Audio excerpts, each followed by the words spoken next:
Oke, assalamualaikum warahmatullahi wabarakatuh. Jumpa lagi di channel Super MNH. Masih bersama saya dengan Muhammad Noviansah yang akan membahas mengenai teknik riset operasional atau yang biasa disingkat dengan TRO. Nah, di video kali ini merupakan video pertama dalam pembahasan mengenai teknik riset operasional. Yang akan kita bahas yaitu adalah mengenai pengertian teknik riset operasional. Oke, kita langsung masuk aja ke materi kita tanpa berlama-lama. Yang pertama akan kita bahas adalah pengertian dari teknik riset operasional. Nah, teknik riset operasional ini ya, atau biasa mungkin disingkat atau dipendekkan dengan istilah riset operasional, atau juga mungkin ada juga yang mengistilahkan dengan riset operasi. Nah, riset operasi atau riset operasional ini diambil dari bahasa Inggris yaitu operation research ya, atau operation research ini kemudian diadopsi menjadi dalam bahasa Indonesia menjadi riset operasional. Nah, kalau dari segi pengertian, arti dari riset operasi ini mungkin bisa menjadi berbeda-beda ya masing-masing, tergantung dari kepentingan ataupun juga latar belakang disiplin ilmu dari seseorang dalam mengartikan dari riset operasi ini. Ada yang beranggapan bahwa riset operasi ini adalah sebuah teknik untuk analisa kuantitatif ya. Ataupun juga ada juga pihak lain yang menganggapnya sebagai metode ilmiah ya, atau scientific method ya, sebagai metode ilmiah sebagai dasar pengambilan keputusan. Nah, itu pengertian dasar dari riset operasi.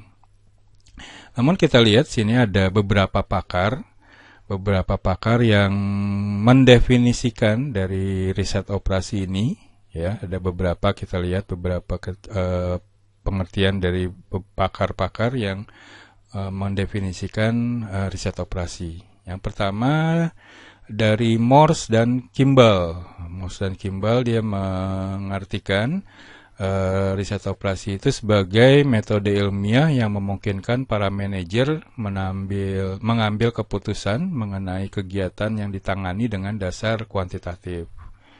Kemudian ada juga yang mendefinisikan riset operasi ini adalah Churchman, Arkoff, dan Arnold ya. Nah, di sini dia mendefinisikan riset operasi itu sebagai aplikasi metode-metode, teknik-teknik, dan peralatan ilmiah dalam menghadapi masalah-masalah yang timbul di dalam operasi perusahaan dengan tujuan ditemukannya pemecahan yang optimum dari masalah-masalah tersebut ya. Kemudian pakar berikutnya yang mengartikan riset operasi yaitu Miller dan M.K. Starr. Nah, sini dia mendefinisikan riset operasi sebagai peralatan manajemen yang menyatukan ilmu pengetahuan, matematika maupun logika dalam kerangka pemecahan masalah-masalah yang dihadapi sehari-hari, sehingga dapat dipecahkan secara optimal. Nah, itu menurut Miller dan M.K. Starr. Kemudian ada juga dari British Operational Research Society. Nah, ini sebuah perkumpulan operasi research ya, atau perkumpulan riset operasi di Inggris Raya mungkin ya, seperti itu. Nah, mereka mendefinisikan riset operasi itu sebagai penerapan metode-metode ilmiah yang digunakan untuk memecahkan masalah-masalah kompleks yang timbul pada waktu dilaksanakan pengelolaan maupun juga pembinaan dari sistem-sistem besar berupa manusia, mesin-mesin, bahan-bahan, uang di dalam bidang industri, perdagangan, sektor negara maupun di bidang pertahanan. Nah, itu menurut British Operational Research Society. Jadi riset operasi ini nggak hanya digunakan di bidang industri aja, bisa juga di perdagangan maupun di sektor pengelolaan negara maupun di bidang pertahanan ya, seperti itu. Oke, berikutnya Ini ada contoh kasus, beberapa kasus sehari-hari yang bisa kita hadapi gitu ya, bisa kita selesaikan dengan memanfaatkan dari riset operasi. Ada 3 mungkin ya, saya berikan contoh. Misalkan yang pertama, dengan kasus di sini ada berapa jalur darat yang bisa dilalui dari Jakarta ke Jogja misalkan. Nah, ini kita akan menghadapi permasalahan di sini, berapa jalur darat yang dilalui dari Jakarta ke Jogja. Kita akan memecahkannya dengan riset operasi. Nah, di sini akan menjawab dari riset operasi, akan menjawab masalah tersebut, yaitu yang pertama, jalur mana yang paling optimal dari segi jarak gitu ya. Mungkin kalau dari Jakarta Jogja ada jalur utara selatan misalkan. Nah, dari riset operasi kita bisa menentukan nanti keputusannya apakah mengambil jalur selatan atau jalur utara gitu ya. Nah, ini mungkin masih menjadi masalah, dan kita bisa dengan riset operasi kita bisa pecahkan lagi dari segi waktu, mana yang lebih optimal gitu ya. Dari optimal, kalau tadi segi jarak, mana yang lebih cepat sampai dari Jakarta ke Jogja gitu ya. Dan bisa juga kita akan memecahkan masalah dari segi biaya, mana nih yang lebih mempunyai atau mengeluarkan biaya yang lebih sedikit, apakah jalur utara atau jalur selatan. Nah, ini akan bisa terpecahkan ya dengan menggunakan riset operasi. Oke, itu yang pertama contohnya, contoh kasus. Yang kedua, ada contoh misalkan suatu pabrik dalam pembuatan kaleng untuk menyimpan makanan. Dia akan memproduksi sebuah kaleng penyimpanan makanan. Nah, di sini dengan riset operasi akan bisa terpecahkan berapa ukuran kaleng gitu, atau berdasarkan volume dan diameter dari kaleng tersebut, agar volume tertentu membutuhkan bahannya seminimum mungkin gitu ya. Jadi penggunaan bahan yang seminimum mungkin, kita akan bisa mengetahui ukuran kaleng yang akan digunakan untuk penyimpanan makanan tadi ya, berdasarkan volume ataupun diameternya. Nah, itu bisa kita selesaikan atau kita pecahkan masalah tersebut ya dengan riset operasi. Kemudian ada contoh lainnya ketiga, yaitu misalkan pengaturan traffic light ya, lampu lalu lintas.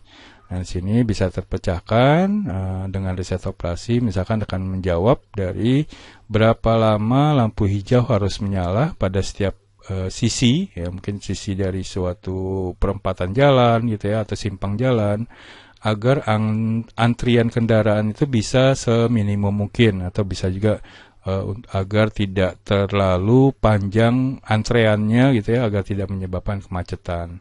Nah, itu bisa juga di riset operasi ini kita bisa menggunakan ya, memanfaatkan riset operasi untuk pengaturan hal-hal seperti ini, traffic light ya, atau produksi makanan, atau dari biaya yang lebih sedikit atau waktu yang lebih cepat dan sebagainya. Itu kasus-kasus yang bisa dihadapi atau diselesaikan dengan riset operasi.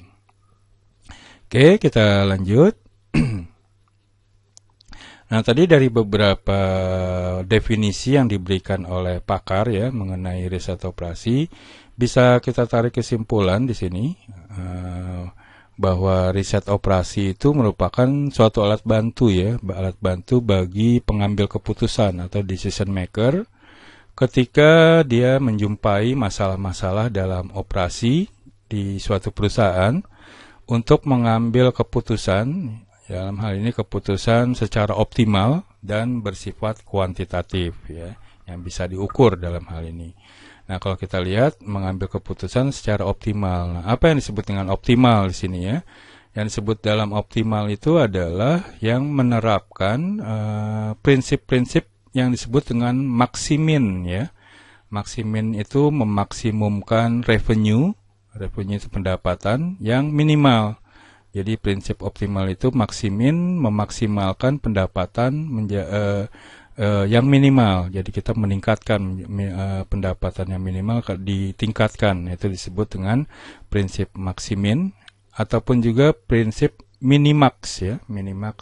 Minimax itu adalah meminimumkan cost atau biaya yang maksimal. Jadi kita mengurangi meminimalisir cost yang tinggi, kita kurangi. Nah, itu adalah prinsip dari optimal dalam pengambilan keputusan. Oke, kita lanjut.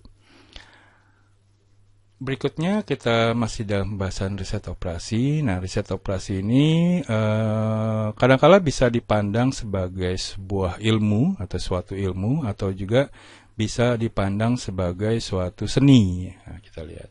Nah, bagaimana yang riset operasi dianggap sebagai ilmu? Nah, riset operasi dianggap sebagai ilmu itu artinya dia menjadi suatu teknik atau metode matematis ya untuk memecahkan persoalan untuk mendapatkan hasil yang optimal. Ya, optimal tadi ya harus diingat ya tadi prinsip maximize dan minimax ya. Berikutnya sebagai seni nih kita lihat. Riset operasi sebagai seni itu artinya keberhasilan dalam implementasi hasil akhir. Nah, ini adalah merupakan hasil kreativitas dari kemampuan pribadi pada kelompok yang terlibat dalam riset operasi dalam mengambil suatu keputusan. Oke, itu pemandangan atau pandangan terhadap riset operasi dianggap sebagai ilmu ataupun seni. Oke, berikutnya kita lihat di sini ada perkembangan dari riset operasi. Nah, riset operasi ini mulai pertama kali muncul, ya, mulai pertama kali digunakan itu saat berlangsungnya Perang Dunia Kedua ya, Perang Dunia Kedua di Inggris. Nah, saat itu sekelompok pakar yang bertugas ya untuk memecahkan masalah pencapaian hasil yang optimal bagi operasi militer tentara angkatan udara di Inggris ya saat Perang Dunia Kedua itu. Nah, saat itu yang ditemui atau masalah yang dihadapi para pakar itu adalah bagaimana dia mengalokasikan sumber daya yang langka dan terbatas ya untuk menyelesaikan berbagai problem operasi militer. Nah, jadi saat pertama kali riset operasi ini digunakan di kalangan militer nih untuk mendapatkan hasil yang baik gitu ya. Yang saat itu tentara-tentara tersebut memiliki sumber daya yang langka dan terbatas ya, yang untuk menyelesaikan masalah operasi dalam perang tersebut. Oke, kemudian dari perang tersebut ya karena keberhasilannya tersebut kemudian ditemukan ya berikutnya ditemukan cara-cara penentuan dari pola yang terbaik untuk suatu konvoi kapal ya, masih di wilayah peperangan saat itu. Konvoi kapal, kemudian operasi anti kapal selam, kemudian strategi pengeboman, kemudian juga digunakan untuk operasi pertambangan maupun juga untuk kecepatan optimum ya guna untuk mengoperasikan senjata-senjata yang dimiliki. Nah, jadi setelah Perang Dunia berakhir, karena keberhasilan dari penggunaan riset operasi ya di bidang militer tersebut, maka hal ini riset operasi ini menjadi suatu ketertarikan ya di kalangan industri, menjadi tertarik untuk menggunakan atau mengembangkan dari riset operasi di sini. Oke, nah itu di berikutnya perkembangan berikutnya karena tadi kalangan industri sudah menganggap riset operasi ini sudah berhasil dilaksanakan di saat peperangan gitu ya, saat perang Dunia Kedua. Nah, kemudian pertumbuhan berikutnya ya di industri dan teknologi yang pesat akan membawa kepada kondisi sosial, politik maupun ekonomi yang menyebabkan organisasi-organisasi industri tumbuh dan berkembang sedemikian rupa yang mengakibatkan kondisi lingkungan bisnis menjadi semakin dinamis maupun kompleks ya dengan memanfaatkan dari riset operasi yang sebelumnya dikenal telah berhasil saat Perang Dunia Kedua tersebut. Oke, kemudian perkembangan berikutnya di tahun 1947, Jos Danzig ya, dia mengembangkan metode simplex dan metode matriks ya untuk memecahkan masalah-masalah dalam program linear sebagai salah satu teknik riset operasi. Nah, kemudian disempurnakan kembali di tahun 1950 itu dengan adanya atau dengan munculnya beberapa peralatan standar riset operasi seperti program linear ya atau program dinamis, teori antrian dan juga teori pengendalian dari persediaan. Nah, itu berkembang perkembangan dari riset operasi. Nah, akhirnya sampai digunakan sekarang di kalangan industri-industri, perusahaan ataupun di bidang-bidang lainnya sudah banyak yang memanfaatkan dari riset operasi ini ya pastinya untuk mendapatkan keputusan untuk sebagai pengambil keputusan agar keputusannya itu dapat menjadi optimal tadi ya. Yaitu.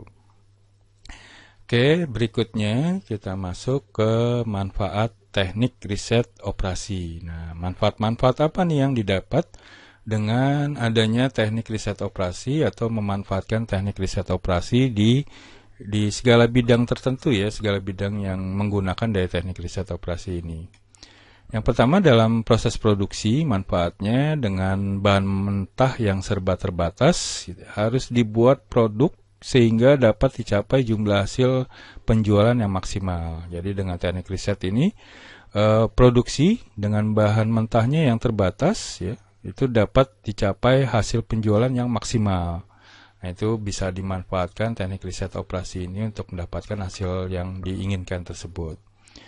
Kemudian dengan jumlah biaya transportasi yang minimum, jumlah permintaan akan terpenuhi gitu ya. Dengan biaya transportasi minimum dikurangi, jumlah permintaan akan terpenuhi, itu bisa menjadi manfaat dari teknik riset operasi.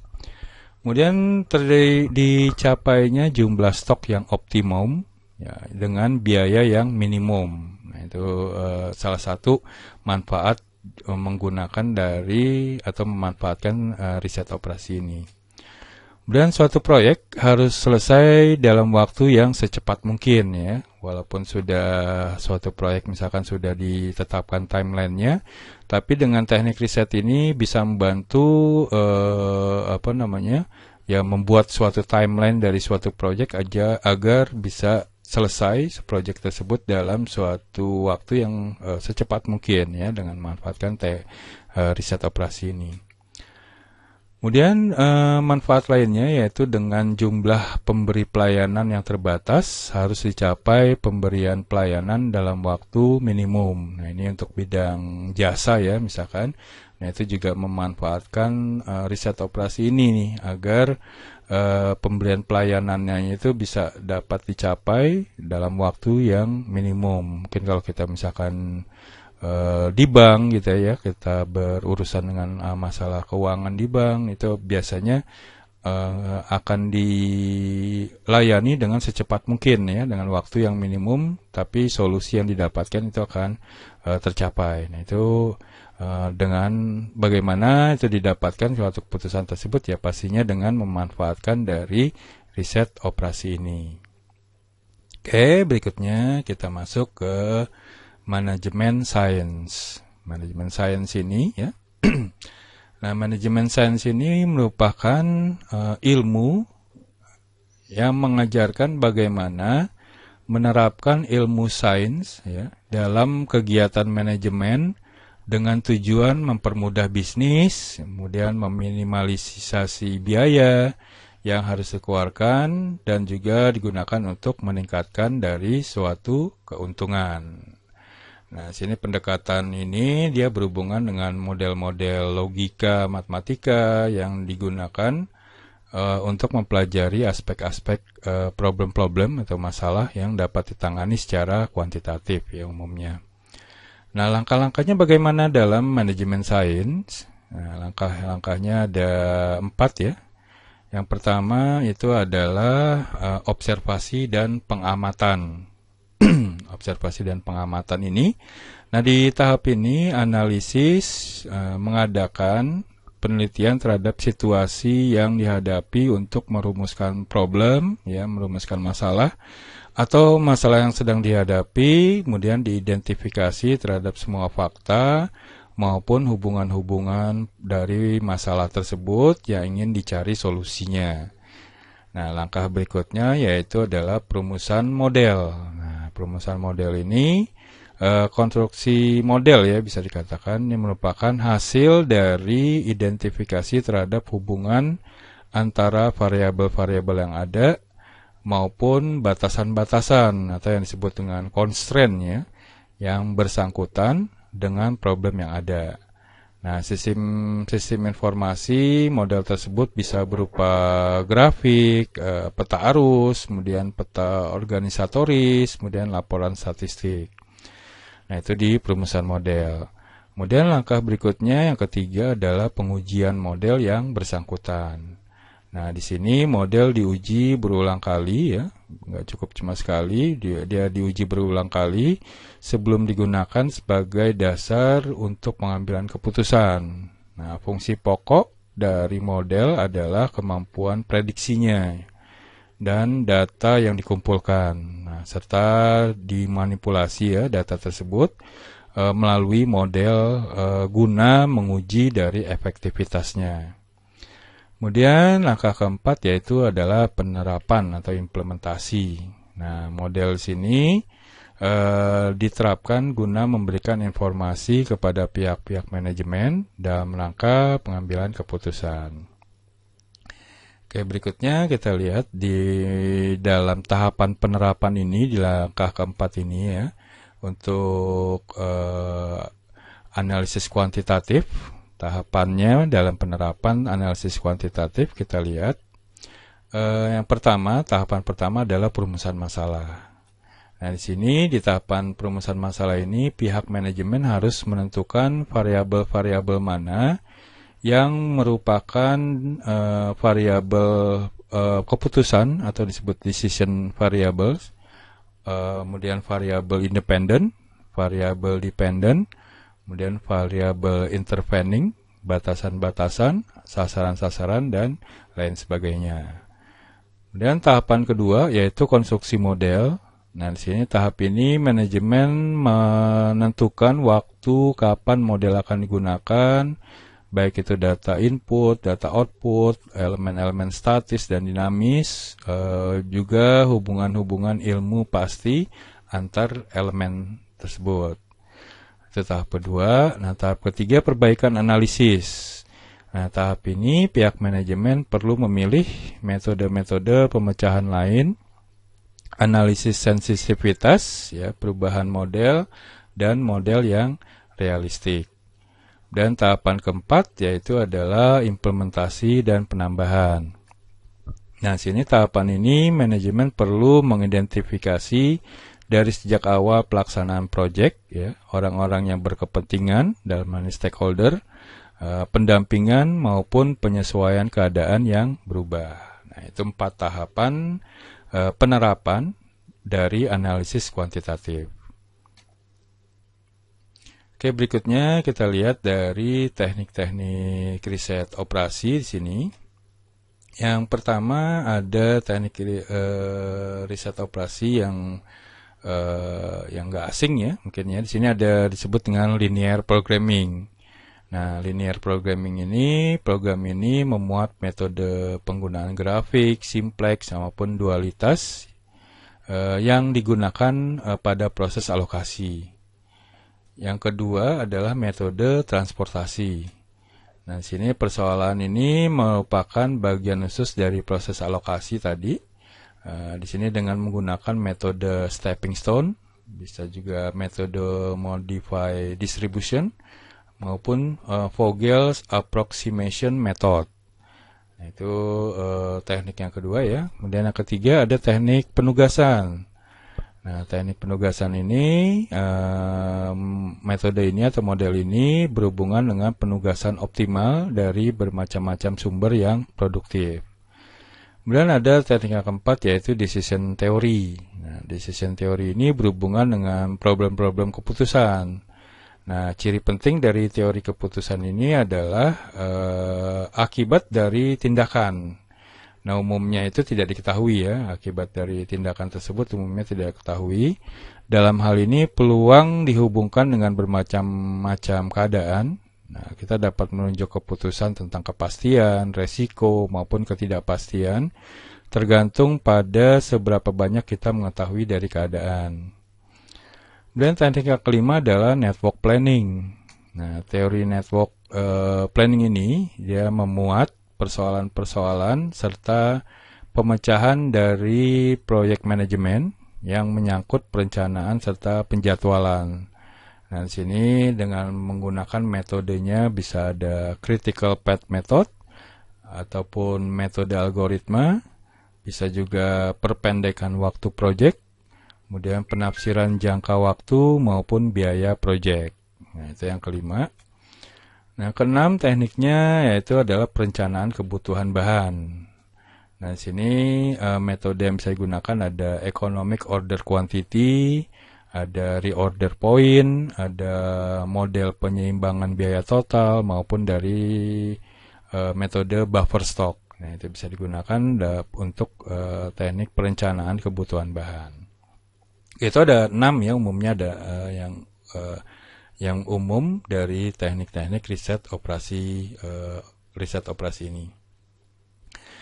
Oke, namun salah satu teknik analis yang sering digunakan dewasa ini yang telah berkembang teknik-teknik analisis ya dengan menggunakan paket program Quantitative Analysis for Management atau POM-QM ya, program QM ya, kuantitatif, maupun WinQSB maupun MPS maupun Lindo atau Lingo ya, nanti kita akan gunakan, dan lain sebagainya. Itu merupakan teknik-teknik analisis yang banyak atau yang berkembang di dewasa ini atau saat-saat ini. Oke. Berikutnya akan kita bahas adalah model dalam teknik riset operasi. Nah, di sini ada beberapa teknik, ada 4 teknik ya, 4 model teknik riset operasi. Yang pertama kita lihat adalah model ikonik.